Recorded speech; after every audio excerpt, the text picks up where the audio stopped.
Selamat datang ya.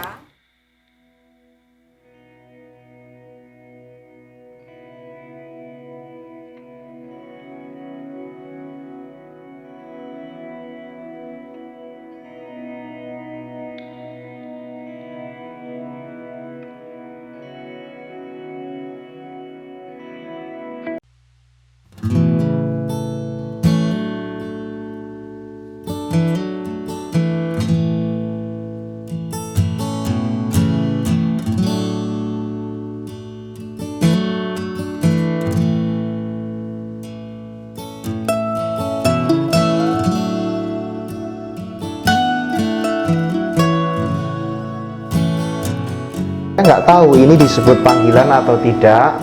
Keinginan jadi Romo itu ya waktu dulu SD dari Miss Dinar. Nggak ada sesuatu yang spesial sih, pokoknya pengen saja jadi Romo. Seperti itu tuh, yang mimpin misa hari Minggu, terutama yang sering pergi ke stasi, ke lingkungan. Kan biasanya dulu ada di tempat saya misa stasi di rumah-rumah, di lingkungan-lingkungan. Nah, Romo-Romo kan sering pergi begitu. Nah, yang mengesan bagi saya itu pergi ke rumah-rumah itu loh, misa di stasi, di rumah. Nanti setelah di situ ketemu sama lingkungan, atap, ada makanan, ada minuman gitu. Nah, saya pengen seperti itu gitu. Awalnya muncul seperti itu saja. Kelas 6 ikut Miss Dinar, karena ikut teman saya yang sudah terlebih dahulu. Ayo Dimas ikut gitu aja. Terus baru SMP masih Miss Dinar. Selesai SMP saya sudah selesai Miss Dinar. SMA sudah nggak Miss Dinar lah. Waktu itu kan saya itu dari kota kecil Wonosobo. Nah, teman-teman saya yang Katolik itu juga biasanya teman satu SD. Ketika masuk SMP, saya sekolah SMP negeri. Itu teman-teman yang dulu satu SD, teman-teman Katolik masih banyak yang bareng. Maka saya juga senang ke gereja karena ketemu mereka. Nah, saya SMA kurang begitu aktif di gereja. Saya lebih aktif di kegiatan sekolah, di sekolah negeri waktu itu. Iya. Hanya sih keinginan jadi Romo memang kecil sekali ya, seperti angan-angan gitu aja. Seperti suatu mimpi-mimpi yang tidak jelas itulah. Seperti keinginan yang tidak pernah ingin dijalani gitulah. Karena memang sejak kecil saya lebih pengennya jadi tentara ya, yang kuat gitu, pengen jadi tentara. Kakak saya juga tentara. SMP, baru SMA, kemudian setelah kakak saya benar-benar jadi tentara, masuk akademi militer, saya jadi begitu kayaknya kurang pengen gitu loh. Justru di SMA inilah mulai muncul keinginan masuk ke seminari waktu itu, karena lebih pada mungkin disebut dialog agama begitu ya. Saya waktu SMA, teman-teman saya mayoritas saudara muslim, terus mulai bertanya begitu ya terhadap diri saya sendiri, bahkan juga teman-teman saya, kenapa sih agama seringkali kok malah jadi apa ya, menjadi alasan untuk suatu pertikaian gitu loh. Waktu itu zaman seringkali seperti itu toh. Saya sebagai anak muda juga bertanya semacam itu, kenapa sih agama kok bukannya sebenarnya mengajarkan kedamaian, tapi kok malah bikin orang saling memusuhi, membuat kotak-kotak gitu kan. Itu mulai muncul pertanyaan, apa sih agama, pengen memperdalam, apa sih gereja. Terus berarti aku pengen masuk, tidak langsung jadi pastor waktu itu, pengen memperdalam gitu aja. Jadi yang ada di pikiran saya, yang saya tahu ya, kalau belajar agama ya di seminari. Kebetulan sudah ada dua teman saya, teman sejak SD, yang duluan lebih masuk ke seminari, lulus SMP masuk seminari, sementara saya kan lulus SMA. Dua teman saya ini sekarang juga jadi Romo semua. Sani Wibowo, satu angkatan dengan saya sebagai Yesuit. Satunya Romo Dodi, beliau Projo Purwokerto. Seminari Mertoyudan Magelang, istilahnya masuk di KPA, kelas persiapan atas. Jadi 1 tahun. Terus setelah itu saya mendaftar ke Serikat Yesus. Ada Ada. Saya daftar cuma satu saja, Serikat Yesus. Tetapi sebelum daftar, ya saya lulus SMA itu, saya kalau ditanya besok mau jadi romo yang apa gitu, saya jawabnya Fransiskan. Fransiskan, OFM ya. Karena saya tahu waktu itu adalah Santo Fransiskus Assisi. Yang saya tahu sebagai anak SMA itu dulu Santo Fransiskus Assisi yang kemiskinan itu kan. Nah, saya tertarik itu, wah kayaknya keren gitu ya. Tapi setelah masuk seminari, ya kenal dengan romo-romo Yesuit mungkin ya. Kenal Santo Ignatius Loyola, terus ya udah mengalir gitu aja masuk daftar Serikat Yesus. Waktu itu jadi muncul keinginan, wah kayaknya jadi seorang romo pembimbing rohani gitu loh. Nah, itu Yesuit. Novisiat Serikat Yesus di Giri Sonta, Semarang Ungaran ya, 2 tahun. Novisiat berdoa. Berdoa selalu. Iya. Jadi novisiat itu kan kalau nggak salah dari kata novus ya, novis ya. Kami disebutnya sebagai novis. Orang baru itulah, artinya baru. Jadi selama 2 tahun itu intinya belajar mengenal Serikat Yesus, ya kan? Belajar mengenal semangat Serikat Yesus, dan akhirnya belajar untuk berdoa, belajar untuk mengenal Tuhan, belajar mengenal diri sendiri. Jadi seperti retret selama 2 tahun gitu. Selesai 2 tahun novisiat itu kami mengikrarkan kaul. Mengikrarkan kaul. Iya, disebutnya kaul pertama 24 Juni 2006. Nah, hanya kalau kami di Serikat Yesus itu dihitung sejak masuk sebagai novis. Tahun 2004 saya masuknya. 2004 22 Juni 2004. Novisiat disuruh belajar filsafat, ditugaskan belajar filsafat. Karena kan syarat menjadi imam harus belajar filsafat. Sekolah di SDF Triarkara, Sekolah Tinggi Filsafat Triarkara di Jakarta, selama 4 tahun. Iya, syarat wajib dari gereja. Jadi kalau mau jadi imam itu mesti belajar filsafat dan teologi. Terus teologinya saya di Jogja. Belajar teologi setelah filsafat mesti ada praktek kerja gitulah istilahnya. Kami menyebutnya toker, tahun orientasi kerasulan. Saya ditugaskan di SMK PIKA Semarang, Sekolah Menengah Kejuruan Pendidikan Industri Kayu.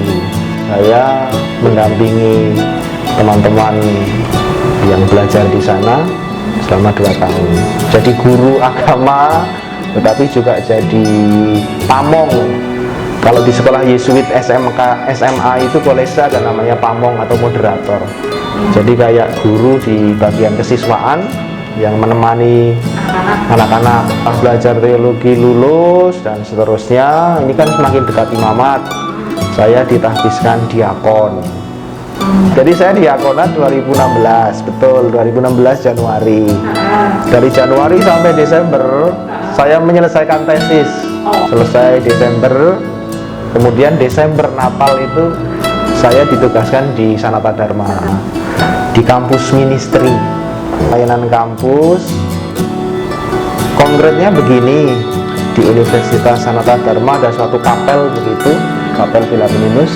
Dan saya tugas di situ jadi kapelan gitu loh, ngurusin kapel, ngurusin supaya bersama mahasiswa ada pelayanan-pelayanan sakramen begitu, misa hari Minggu dan seterusnya.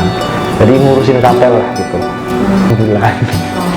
Baru tahbisan. Baru tahbisan. Di bulan Juli. Iya. 2017. Iya.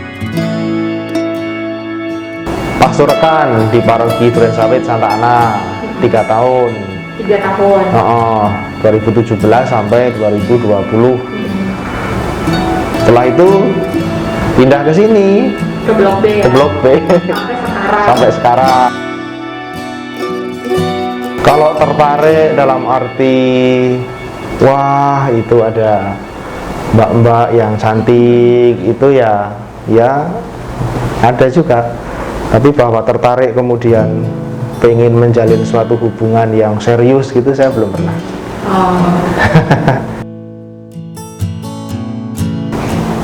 Saya tuh justru bertanya-tanya pada diri saya sendiri loh. Saya tuh perjalanannya itu santai gitu aja tuh, jalan gitu aja, apa namanya, tidak begitu banyak batu sandungan. Kadang juga bertanya-tanya kan, apakah bener nggak sih ini flat-flat aja gitu. Ya tentu misalnya lah kuliah, tentu kuliah juga dulu saya filsafat kesulitan juga, kesulitan harus menulis, harus ini dan seterusnya, kesulitan, tapi lulus itu berjalan gitu loh. Kemudian di masa poker waktu itu mendampingi teman-teman SMK, waktu itu juga berjalan begitu saja, belajar teologi juga kemudian jalan begitu saja. Tetapi yang mungkin menjadi sedih dalam arti ya, kalau misalnya ada teman-teman saya Yesuit yang mengundurkan diri gitu, itu kadang merasa galau, merasa biasa tahu mereka memilih untuk jalan yang menurut mereka baik dan saya yakin juga baik, tetapi kadang seolah-olah kayak ada rasa sentimental, nggak lagi bareng gitu loh. Nah itu ibu yang begitu. Dan kemarin ada saudara di Serikat yang dipanggil Tuhan karena corona, itu juga ya itu membuat sedih sih. Sebenarnya kejenuhan dan kegalauan itu saya pahami sebagai sesuatu yang manusiawi. Misalnya kuliah jenuh, ya kan, merasa banyak pekerjaan, mengeluh, ya kan, sudah dikasih tugas ini masih ada tugas ini lagi, jauh dari orang tua, kadang jadi jenuh gitu kan, sepi, kangen, terus kadang mulai berpikir-pikir, kadang kalau saya di luar mungkin saya bisa ketemu dengan orang tua ya, dan seterusnya. Tapi saya selalu menempatkan bahwa orang-orang yang tidak menjalani panggilan pun sebagai imam itu kan juga jauh dari orang tua, ya kan, bekerja keras, bahkan lebih keras kadang daripada saya, banyak pergulatan gitu. Jadi kadang pemahaman-pemahaman semacam itu yang membuat saya ya ayo jalan gitu. Enggak sendiri kok, misalnya merasa berat gitu tuh enggak sendiri, ada yang lebih berat gitu. Itu sih sederhana, itu kadang saya merasa begitu. Dan tentu ada teman-teman Yesuit yang lain, pembimbing rohani ya yang menemani perjalanan saya. Tapi kalau perjalanan pergulatan sebagai seorang Yesuit, terus misalnya pengen keluar gitu kan, belum sih. Belum. Malah kadang saya bertanya dalam diri saya sendiri kan, kalau pengen keluar tuh alasannya apa ya? Kalau saya lebih umum sih, ya jadilah dirimu sendiri. Jadilah dirimu sendiri dan belajarlah dari manusia Yesus ini gitu. Jadilah dirimu sendiri dan kamu mesti memilih apa yang terbaik bagimu. Ada yang bilang apapun bagus, ya memang apapun bagus, tapi kamu harus memilih apa yang bagus buatmu. Dan ikutilah itu, gulatilah itu. Jadi imam itu bagus, berkeluarga juga bagus, semuanya bagus, maka saya mau semuanya saja atau tidak masalah. Bukan itu, kamu harus memilih mana yang bagus buatmu gitu. Maka jadilah diri sendiri. Nah, belajarlah dari gereja bagaimana mengenal Tuhan Yesus. Kalau sekarang saya belum begitu mempelajari, tapi saya tertarik untuk membaca Carlo Acutis, ya kan? Yang anak muda yang dijadikan orang suci itu loh oleh Paus Fransiskus, ya kan? Anak milenial, satu milenial, sepatunya Nike, ya, pakai celana jeans, ya kan? Saya menangkapnya dia menjadi dirinya sendiri, ya kan, bukan fotokopi istilahnya, ya saya jadi ingat, jadilah dirimu sendiri, bukan fotokopinya orang lain, tapi dirimu sendiri, ya kan. Memang kita menghargai bahwa menjadi A, menjadi B, menjadi C, menjadi A itu adalah baik semuanya, iya, tapi aku harus memilih A, B atau C yang akan aku jalani. Mau jadikah biarawan, mau jadikah bukan biarawan, tetapi itu panggilan hidupku yang otentik.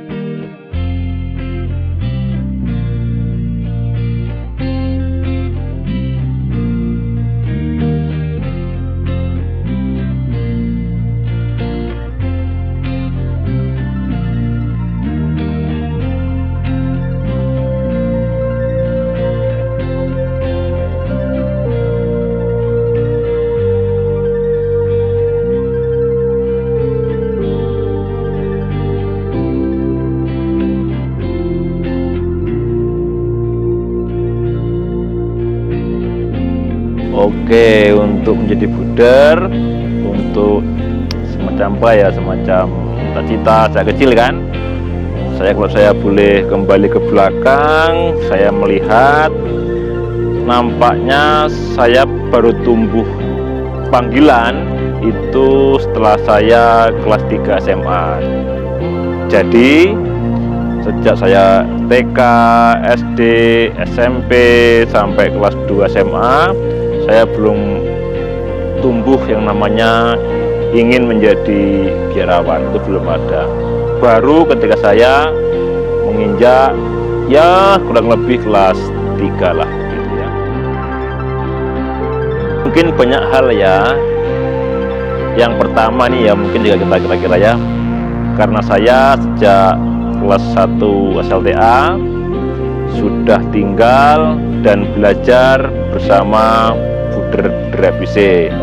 Lalu selain itu saya pun juga sekitar kelas 2 begitu, saya aktif di Legio Maria sampai saya kelas 3 SLTA. Nah, lalu di tengah jalanan saya merasa ya bahwa hidup ini harus diisi dengan lebih baik, sehingga kelas 3 SMA saya nggak tahu karena apa, saya punya rasa yang kuat untuk lebih mendalami hidup rohani, terutama saya punya keinginan untuk berbakti kepada Tuhan lewat tarekat FIC. Pertama, saya tentu ya, saya menjumpai Buddher kepala sekolah untuk mengutarakan apa isi hati saya ngomong ke beliau bahwa saya punya minat untuk bergabung dengan FIC. Kedua, saya juga harus pulang kampung ya untuk berjumpa dengan orang tua, memohon doa restu kalau saya punya niat, punya hati untuk bergabung dengan Ordo FIC. Saya kan dari Sumatera Selatan, tentu di sana banyak ordo, ada ya banyak hal lah. Nah, mengapa saya cenderung memilih FIC? Karena apa? Saya melihat ya bahwa Buddher FIC itu punya karya, ya punya habit yang jelas, yaitu total mengabdi di bidang pendidikan, yang artinya FIC selalu bergumul, selalu ya berjumpa dengan orang muda. Ini yang saya sangat-sangat tertarik untuk bergabung. Karena apa? Saya melihat bahwa FIC sangat total untuk membina orang-orang muda menjadi anak-anak yang hebat untuk bangsa, untuk gereja. Pertama, orang tua ya tidak begitu mendukung ya, karena mereka juga saya anak bungsu, maunya ya bergabung sama orang tua, tetapi ya akhirnya orang tua ya melepas saya dengan tenang begitu. Artinya ya hanya bisa mengatakan bahwa jikalau itu memang serius ya silahkan dihidupi dengan lebih serius, dengan lebih nggak main-main lah begitu ya. Artinya harus berani untuk tanggung jawab dengan pilihan saya. Itu orang tua. Untuk saudara ya, saya sendiri tidak begitu ambil pusingnya. Karena apa? Kami kan 5 bersaudara, 5 itu kita itu kan Pancasila ya, jadi tidak satu agama semua, ada yang Muslim, ada yang Hindu, ada yang Protestan. Nah, saya adalah Katolik sendiri, yang lain kan ada yang Islam, Protestan, dan Hindu.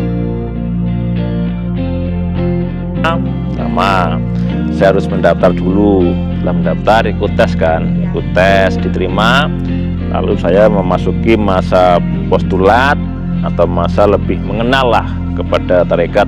Setelah itu kami lanjut di masa novisiat ya, ada novisiat kanonik itu 1 tahun, lalu lanjut di novisiat lanjutan 1 tahun. Nah, setelah itu kita mulai profes pertama ya, kaul pertama itu untuk kaul 3 tahun. Nah, setelah 3 tahun ada waktu lagi kita untuk menjelang namanya kaul kekal, kurang lebih antara 3 sampai 6 tahun, atau mentok-mentoknya sampai 9 tahun begitu. Jadi ada tahap-tahapan. Saya perutusan sampai sekarang, pertama saya pernah mengabdi bersama anak-anak muda di Boro, tepatnya saya berkarya di Panti Asuhan Boro bersama anak-anak Panti Asuhan itu 2 tahun lah ya. Setelah itu saya masuki masa studi lanjut sebagai seorang buder untuk studi formal. Setelah itu saya ditugaskan di SD PL Yogyakarta sana ya, PL Jogja sekitar ya 3 tahun. Di Ketapang juga pernah, saya di sana juga pernah sekitar 5 tahun. Lalu saya di ini Jakarta, ini sudah menginjak tahun ke-5. Saya sampai saat ini diberi tugas ya, diberi sama tarekat kepercayaan untuk menemani teman-teman guru menjadi kepala sekolah di sini. Ya, ini kan kemajuan zaman ya, semakin berkembang, semakin ya maju. Tentu kita sebagai religius, saya sebagai buder juga mengalami semacam perubahan dalam hidup ya, perubahan tantangan yang saya alami. Misalnya aja untuk ya adaptasi dengan perubahan zaman, dengan teknologi. Karena apa? Saya kan bagian pendidikan, itu kita nggak boleh tertinggal kan. Apa artinya? Terus berkembang dengan suasana, dengan keadaan yang selalu menuntut. Apalagi sekarang ini perubahan semakin cepat. Itu yang saya kira tidak gampang. Artinya kita harus bisa ya adaptasi dengan perubahan apapun, dalam keadaan apapun, dan harus siap kapanpun juga. Kalau ketanya sih enggak ya, udah diniatin kan. Iya. Kalau jenuh mungkin ada ya, karena kan kita kan berjuang ya, artinya enggak hanya apa ya, orang Jawa bilang enggak hanya ngelundung lah, ya kan, berjuang untuk menghidupi menghidupi hidup karya, hidup doa, itu kan enggak gampang, hidup juga kerasulan. Itu kita berjuang untuk ke hal yang terbaik, itu kan enggak gampang. Artinya enggak hanya ngelundung, kita berjuang untuk hidup dengan tataran nilai, itu kan enggak mudah ya. Satu kan jelas ya, saya itu dari 5 bersaudara, semuanya agamanya macam-macam. Di awal saya menjadi buder, saya melihat dengan jelas itu banyak dari dari saya punya saudara nggak mendukung ya, karena kan kita takutnya kan kalau jadi romo, jadi buder itu kan dikira hilang kan, artinya itu gimana enggak gitu loh. Jadi begini teman-teman muda juga atau semuanya, tidak usah takut jikalau anak-anak Anda, bahkan juga Anda kalau ingin bergabung dengan kongregasi. Artinya Anda tidak akan hilang, justru Anda akan berkelimpahan. Maka kalau memang ada anak-anak muda yang ingin bergabung, mau jadi buder, jadi romo maupun suster, silahkan didukung. Itu sungguh-sungguh mulia. Karena apa? Itu kita serahkan hidup kita untuk Tuhan, dan yakinlah bahwa mereka itu tidak hilang. Artinya keluarga justru akan berkelimpahan, mendapat banyak lagi saudara. Jadi nggak usah khawatir kalau ada orang muda ingin bergabung, coba aja, enggak apa-apa. Kita nggak usah takut-takut. Artinya apa? Kita boleh dong dengan Tuhan kita semacam ngomong-ngomong ya. Saya kira sangat baik kalau memang ada orang-orang muda yang tergerak. Karena apa? Ini untuk gereja kita. Kalau gereja kita tidak punya lagi romo, bruder, suster, gimana? Ya kan? Maka ini adalah roh gereja yang wajib kita hidupi kembali. Gitu, terima kasih.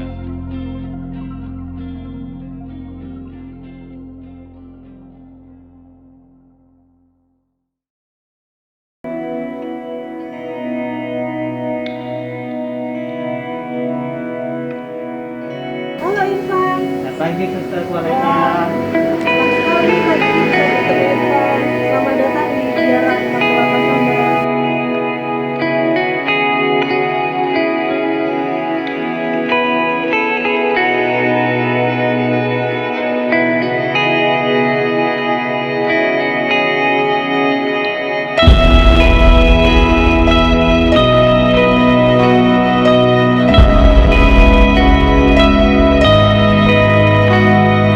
Tentu saja karena suster diutus di dalam karya komunikasi bidang pendidikan, maka pasti selalu bersinggungan dengan guru, peserta didik, dan juga dengan karyawan yang lain, juga bahkan orang tua dan para alumni. Pembelajaran dilakukan secara online, jadi baik jaringan seperti ini.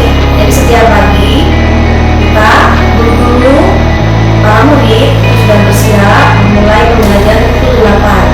Kami menggunakan aplikasi Zoom untuk mendukung pembelajaran kami, sehingga segala macam pembelajaran tetap dapat dilakukan dengan jadwal seperti awal normal.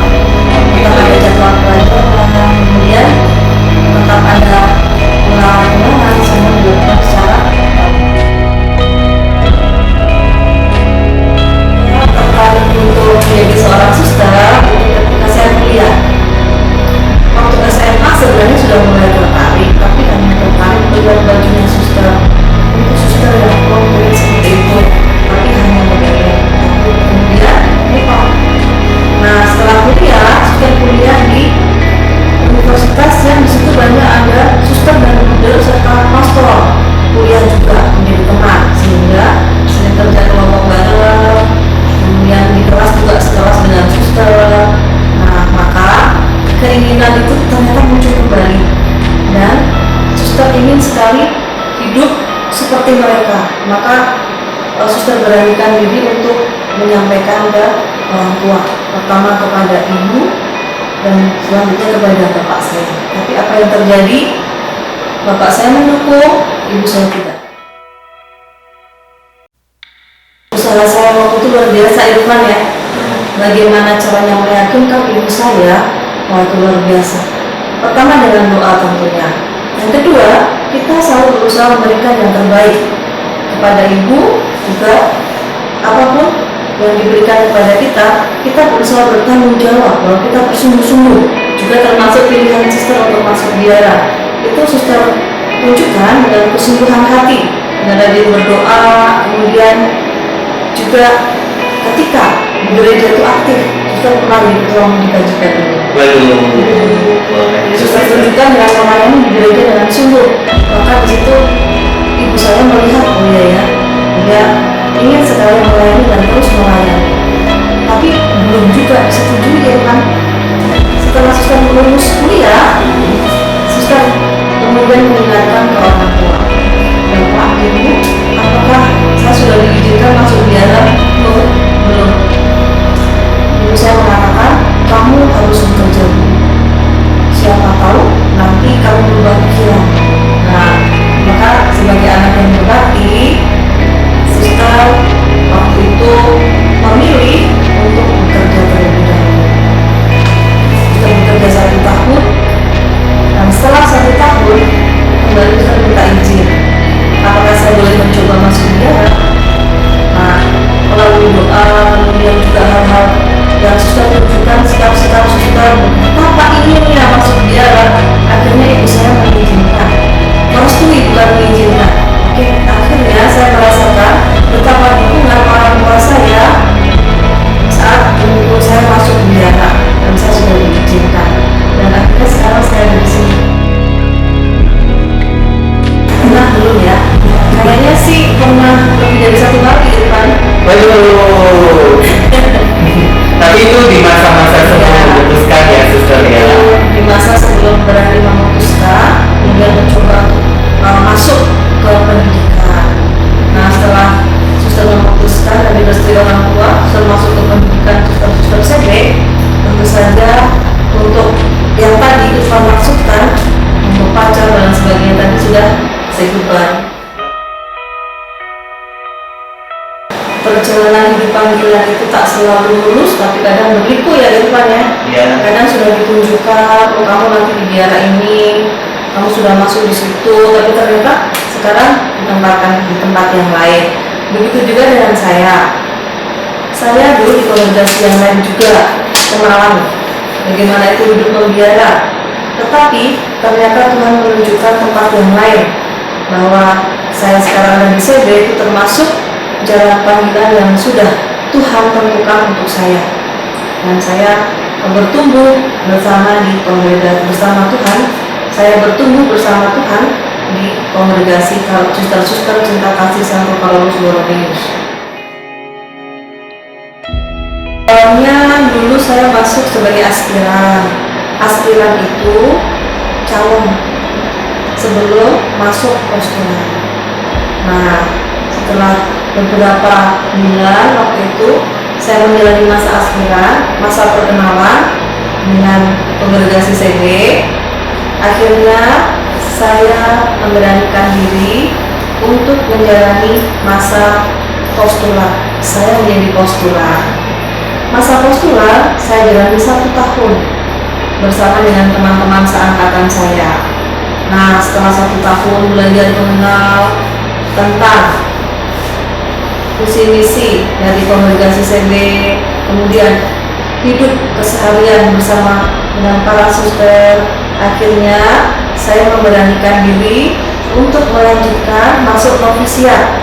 Saya menjadi novis. Saya menjalani novis selama 2 tahun. Nah, setelah 2 tahun menjalani masa novis, itu saya mengucapkan kaul pertama. Kaul pertama saya ikrarkan di tahun 2007. Nah, itu. Nah, ketika kaul pertama itu mendapatkan tugas perutusan yang pertama. Tugas perutusan yang pertama saya jauh sekali di Lahat, Sumatera Selatan. Di sana saya ditugaskan di SD Parakanita, yang di sana namanya SD Santo Yosef Lahat. Nah, selama 2 tahun di sana saya terus menerus sambil mengolah panggilan hidup saya, apakah mau lanjut atau tidak. Nah, setelah 2 tahun di sana, saya dipindah tugaskan ke Jakarta. Nah, setelah 2 tahun dan 3 tahun pengujian di Jakarta, kemudian saya memberanikan diri untuk mengikrarkan kaul tukar. Jadi tahap pertama tadi postulan 1 tahun, novis 2 tahun, kemudian kaul pertama sampai kaul kedua tadi 5 tahun. 5 tahun kemudian baru saya diizinkan atau memberanikan diri untuk mengikrarkan kaul tukar atau kaul tersebut. Baik Irfan, untuk terbersih kedua itu belum pernah. Karena saya pernah merasa begitu berat ketika saya rindu pada keluarga saya. Apalagi ketika saya masih menjadi suster baru dan jauh di Sumatera. Rasa rindu tapi tidak bisa berjumpa. Gimana sih rasanya? Nah, di situ kemudian saya mengolahnya. Apa iya hanya karena rindu saya harus pulang? Apa iya hanya karena rindu saya tidak jadi suster lagi? Nggak boleh. Jadi saya bawa rindu saya itu kepada Tuhan. Saya berdoa sehingga saya diberi kekuatan. Kuat yang menguatkan suster itu kita dapatkan dari ayah saya sendiri. Ayah saya mengatakan ketika kita sudah memilih, melakukan itu dengan penuh bertanggung jawab. Itu dari ayah saya, dan saya sendiri juga dikuatkan oleh coach yang mengatakan demikian. Ketika kamu punya niat yang sungguh, seluruh alam raya akan mendukungmu, dan itu saya rasakan sungguh.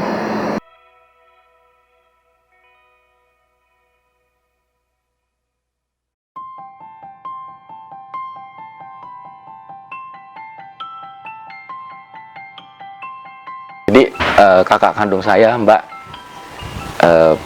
persis di atas saya. Kami berlima bersaudara. Dia kakak saya yang paling kecil, dia nomor 4, saya nomor 5. Dia sekarang itu jadi suster di Kongregasi Putri Kasih. Yang saya ingat itu sudah dari saya umur SMP kali ya, mungkin udah dari tahun 88 itu memang dia sudah, saat itu dia kuliah ya. Dia kuliah, saya masih SMP, jadi dia memang sudah berniat menjadi seorang suster, seorang biarawati. Dan yang saya ingat lagi mungkin sebelumnya bahkan ketika SMA, berarti saya SD waktu itu, dia itu sudah terpanggil gitu, sudah kelihatan gitu arahnya ke sana gitu. Dia selama dia SMA terus mau kuliah itu dia menjaga panggilannya gitu, menjaga panggilannya dengan bahkan tidak pacaran waktu itu yang saya ingat. Itu waktu itu orang tua kami berulang kali bertanya, meyakinkan apa memang dia mau jadi biarawati, terus diyakinkan, ditanya gitu ya. Kalau memang ingin jadi biarawati, memang diizinkan. SMP yang saya ingat dari ayah saya itu menekankan, monggo kamu jadi biarawati, tapi mohon kamu kuliah dulu. Dia kuliah tahun 87, dia kuliah tahun 92 pas 93 gitu. Saya lulus SMA, dia sudah lulus kuliah gitu. Saya kuliah ke Bandung, dia lulus kuliah jadi sarjana gitu. Yang sepanjang saya ingat,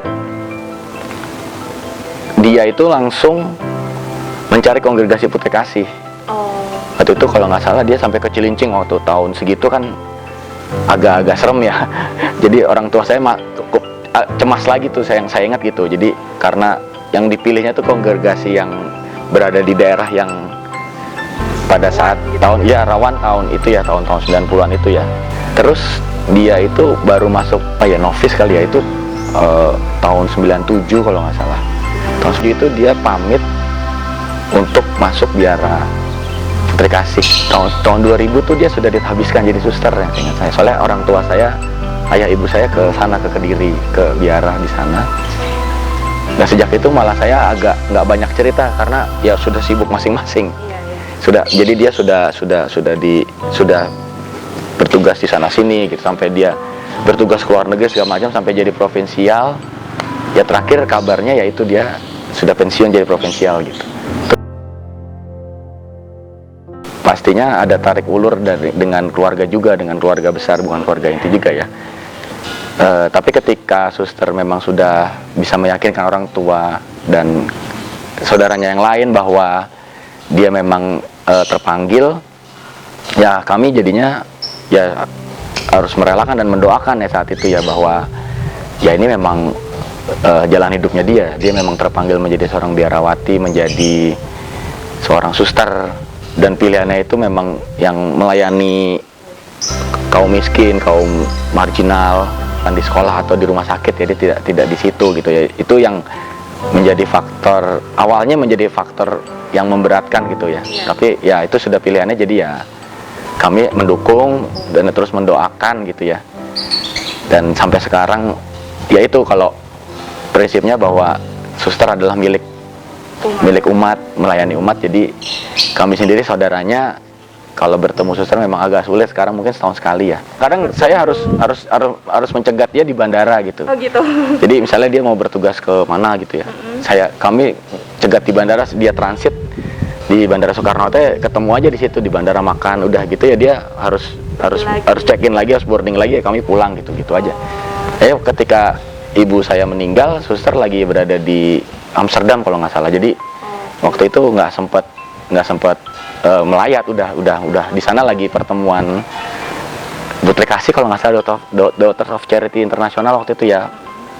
Jadi waktu itu dia ya sudah di Amsterdam, ditelepon bahwa ibu saya sudah meninggal, ya dia hanya bisa mendoakan bersama suster lain di sana gitu ya. Itu salah satu contohnya bagaimana kami merelakan gitu hal-hal seperti itu ya, yang harus dihadapi seperti itu. Kalau saya sih berdasarkan pengalaman saya ya, karena ketika itu juga di awalnya saya masih SD SMP ya, jadi yang saya bisa berbagi cerita sih, bagi pengalaman ya itu tadi, kita harus merelakan nomor satu itu ya. Tapi yang paling penting adalah bahwa orang tua meyakinkan bahwa ketika dia dipanggil, apakah iya betul gitu dia terpanggil gitu. Jadi kalau dengan pendekatan keluarga kami kan monggo gitu, tapi selesaikan kuliah dulu gitu ya. Jadi itu salah satu cara bagaimana dia menjaga panggilannya gitu. Itu berdasarkan pengalaman saya. Jadi kalau saya sih, dari pengalaman saya selama 30 tahun ini ya, satu-satunya obat buat saya ya berdoa sebenarnya. Jadi ya menjaga dengan doa aja. Jaga dengan doa.